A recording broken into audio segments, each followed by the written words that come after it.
Assalamualaikum warahmatullahi wabarakatuh. Shalom, Om Swastiastu, Namo Buddhaya, Salam Kebajikan. Halo Sobat Sidikus, perkenalkan nama saya Putri Imelda Yasin dari Fakultas Pertanian Universitas Palangkaraya. Di video kali ini, saya akan menjelaskan poin-poin penting tentang buku yang berjudul Peran Surabaya dalam Revolusi Kemerdekaan 1945. Surabaya memiliki peran yang sangat penting dalam revolusi kemerdekaan Indonesia pada tahun 1945. Dari buku tersebut, ada beberapa poin penting yang dapat kita bahas. Yang pertama, pusat perlawanan. Surabaya menjadi pusat perlawanan terhadap upaya kembalinya penjajahan Belanda setelah proklamasi kemerdekaan Indonesia pada 17 Agustus 1945. Hal ini membuat Surabaya menjadi salah satu kota yang paling berperan dalam perjuangan kemerdekaan.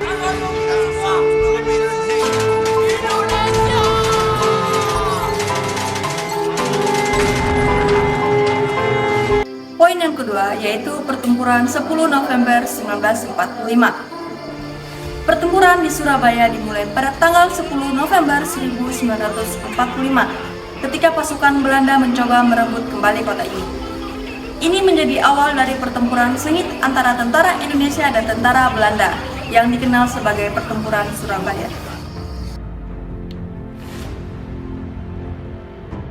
Saudara-saudara, rakyat jelata di seluruh Indonesia. Poin berikutnya yaitu semangat perlawanan rakyat. Rakyat Surabaya termasuk pemuda dan warga biasa ikut aktif dalam perlawanan. Mereka berjuang dengan tekad yang tinggi untuk mempertahankan kemerdekaan Indonesia dan menolak penjajahan kembali. Nah, berikutnya ada pemimpin lokal. Tokoh-tokoh seperti Bung Tomo memainkan peran penting dalam memotivasi warga Surabaya dan mengkoordinasikan perlawanan. Dan kita yakin, saudara-saudara, pada akhirnya pastilah kemenangan akan jatuh ke tangan kita. Sebab Allah selalu berada di pihak yang benar. Percayalah saudara-saudara, Tuhan akan melindungi kita sekalian. Poin berikutnya yaitu dampak besar dari pertempuran ini. Pertempuran Surabaya berlangsung hingga akhir November 1945 dan mengakibatkan kerugian besar di kedua pihak. Namun, perlawanan yang gigih ini memberikan pesan kuat bahwa rakyat Indonesia tidak akan menyerah dalam perjuangan kemerdekaan mereka.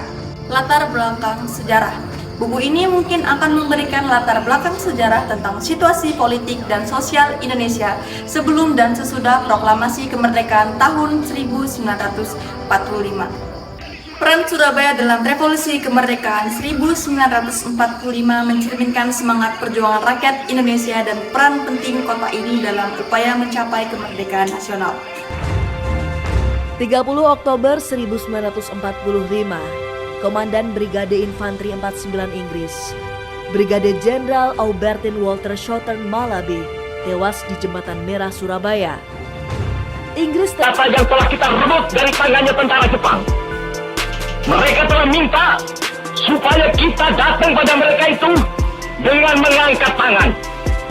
Mereka telah minta 14 Agustus 1945 supaya kita semua datang pada mereka itu dengan membawa bendera putih, tanda bahwa kita menyerah kepada mereka. Saudara, tentara Inggris telah menyebarkan pamflet-pamflet yang memberikan suatu ancaman kepada kita semua. Kita terkejut dan marah. Seorang perwira tingginya gugur dalam kekacauan yang bahkan belum lagi bisa disebut sebagai pertempuran. Buku ini mencantumkan sumber-sumber dan referensi yang digunakan untuk mendukung narasinya, seperti dokumen historis, laporan, dan wawancara. Kesimpulan yang bisa diambil dari buku ini adalah peran Surabaya dalam revolusi kemerdekaan 1945 mencerminkan semangat perjuangan rakyat Indonesia dan peran penting kota ini dalam upaya mencapai kemerdekaan nasional. Nah Sobat Sidikus, itu tadi adalah poin-poin penting dalam buku yang berjudul Peran Surabaya dalam Revolusi Kemerdekaan 1945. Sekian dari saya, terima kasih. Wassalamualaikum warahmatullahi wabarakatuh.